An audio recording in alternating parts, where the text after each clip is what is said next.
बालको, कैसे हो आप लोग? मैं आपका अपना भाई वापस से आ गया हूं आपके अपने YouTube channel AR to 10 point पर।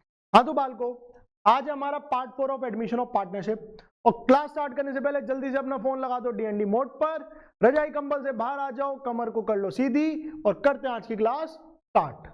तो भाई आज की क्लास में जो हम करने वाले हैं वो टॉपिक है रिजर्व्स, और बहुत ही सिंपल सा टॉपिक है, प्यारा सा टॉपिक है। कंसेप्ट करेंगे आज, क्वेश्चन करेंगे कल, सीधी सी चीज। आज कंसेप्ट समझ लो, अगली क्लास में क्वेश्चन को समझेंगे। तो हमारा टॉपिक में क्या है? Accounting for reserves, accumulated profits and losses. तो इन सब की क्या ट्रीटमेंट होती है, ये सीखना है बस, कि हम अपने रिजर्व्स को कैसे ट्रीट करते हैं, अपने प्रॉफिट्स को एक्यूमुलेटेड वाले, एंड लॉसेस को कैसे ट्रीट करते हैं। तो हम सिंपली वो सारी चीजें उठाते हैं और पार्टनर्स में बांट देते हैं, बस ये सिंपल सी एंट्री है। और इनको मैं प्यार से ना बैलेंस शीट आइटम्स बोलता हूं। तो क्यों बोलता हूं? क्योंकि बैलेंस शीट में दिए होते हैं, इसलिए मैं बैलेंस शीट आइटम बोलता हूं। तो भाई क्या करना है? रिजर्व उठाओ। अच्छा, रिजर्व आपको खाली रिजर्व लिखा हो सकता है, जनरल रिजर्व लिखा हो सकता है, जनरल फंड लिखा हो सकता है, सब एक ही नाम है। आपको रिजर्व लिखा है, रिजर्व के आगे जनरल लग जाए, रिजर्व की जगह फंड आ जाए, सब एक चीज है।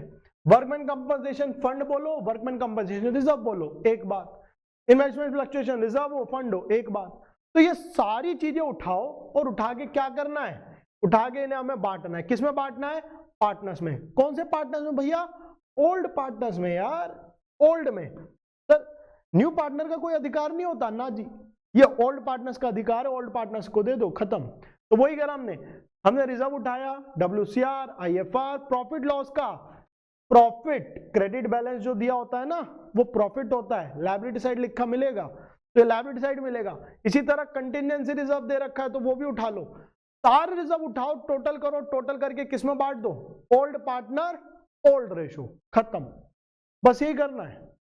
अब ये दिया कैसे? देखो ये सारी चीजें तुम्हें बैलेंस शीट में लायबिलिटी साइड दी होती हैं, ये सारी चीजें। जनरल रिजर्व इधर दिखेगा, WCR भी, IFR भी, प्रॉफिट लॉस का क्रेडिट बैलेंस यानी कि प्रॉफिट भी, और कंटिजेंसी रिजर्व भी।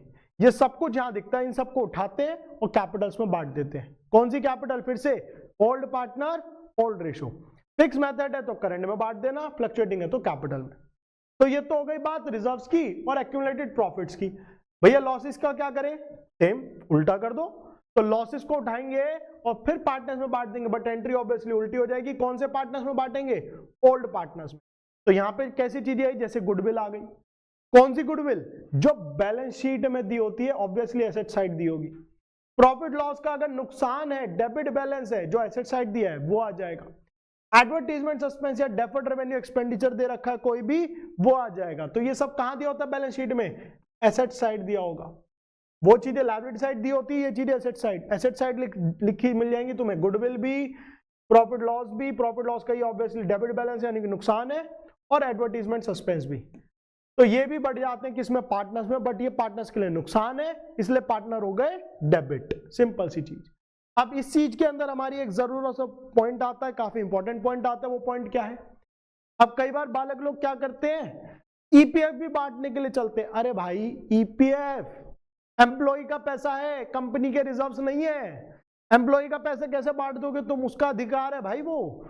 तो एम्प्लॉय प्रोविडेंट फंड या एम्प्लॉय स्टेट इंश्योरेंस, जिसको प्यार से ESI लिखा मिल सकता है, आरंट डिस्ट्रीब्यूटेड, वो डिस्ट्रीब्यूट नहीं होते, aren't distributed as their liabilities of the firm. ये फर्म की लायबिलिटी है, जिम्मेदारी है, किसके प्रति? अपने एम्प्लॉयज के प्रति।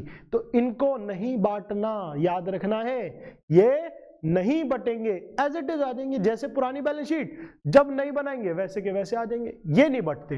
सिंपल सी चीज। आई होप ये कंसेप्ट समझ में आ गया। आधी क्लास हो भी गई, आज की छोटी सी प्यारी सी क्लास है, कंसेप्चुअल क्लास है। अगली क्लास में क्वेश्चन करेंगे, वो थोड़ी लंबी जाएगी, ठीक है? बैलेंस चलती है वीडियोस, कभी कभी लंबी होती है तो कभी कभी बहुत छोटी भी होती है, ठीक है? तो अपना आगे देखो। अब जैसे हमने रिवैल्यूएशन में पढ़ा था कि रिवैल्यूएशन का हम कभी कभी प्रॉफिट लॉस नहीं बांटना चाहते। हम नहीं चाहते जो एसेट है, लायबिलिटी है, वो नई रेशो में वो नए वैल्यूज पे शो हो। हम चाहते हो पुरानी वैल्यूज पे शो होती रहे। इसी प्रकार अगर हम चाहते हैं रिजर्व, एक्यूमुलेटेड प्रॉफिट और लॉसेस को सिंगल एडजस्टमेंट एंट्री से पास करना, मतलब उनको नहीं बांटना चाहते, तो जस्ट लाइक रिवैल्यूएशन की तरह हम क्या करेंगे, इन सब का निकाल देंगे नेट इफेक्ट। क्या निकाल देंगे, नेट इफेक्ट, और वही एंट्री कर देंगे जो हमने वहां सीखी थी, जो कि क्या थी, gaining partner to sacrificing partner. अगर मेरा आंसर आ जाता है पॉजिटिव में, यानी कि मेरा नेट ऑफ गेन आता है। तो देखो जी, मैंने कहा रिजर्व मेरे जो भी है उसमें जो भी फायदे हैं, रिजर्व मतलब सारे रिजर्व, अब मैं सबका नाम नहीं लिखा, लेकिन यहाँ रिजर्व सारे आएंगे, जैसे WCR, IFR, कंटिजेंसी रिजर्व, सारे रिजर्व, प्रॉफिट लॉस का क्रेडिट बैलेंस, इसी तरह एडवर्टीजमेंट सस्पेंस या बैलेंस शीट वाली गुडविल भी, ये सब भी प्रॉफिट लॉस का डेबिट बैलेंस, ये सब कुछ करने के बाद जो नेट अमाउंट आएगी, अगर वो नेट अमाउंट पॉजिटिव है तो एंट्री आ जाएगी हमारी गेनिंग टू सैक्रिफाइसिंग, और अगर ये एंट्री हमारी मतलब सॉरी नेट इफेक्ट हमारा नेगेटिव आ जाए तो एंट्री उल्टी हो जाएगी, sacrificing to gaining partners capital या करंट अकाउंट। सिंपल सा कंसेप्ट, प्यारा सा कंसेप्ट, बच्चों वाला कंसेप्ट, यही है बस। तो रिजर्व्स की हमारी यही ट्रीटमेंट होती है, या तो उठाओ बांट दो, नहीं बांटना चाहते तो एक सिंगल एंट्री कर दो, जो कि होती है gain to sacrifice positive balance में और sacrifice to gain negative balance में। तो ये था हमारा बेसिक सा कंसेप्ट आज की क्लास का। आई होप यहां तक कोई डाउट, दिक्कत, परेशानी नहीं है, कोई इश्यू नहीं है। अगर है तो बता दीजिएगा, नहीं है तो जल्दी से वीडियो को कर दो लाइक, और उठा के अपना जल्दी से सारे दोस्तों में शेयर मार दो भाई, बहुत काम में आएगी बच्चों के। तो मिलते हैं आप सभी से नेक्स्ट क्लास में, तब तक के लिए बाय बाय, जय हिंद।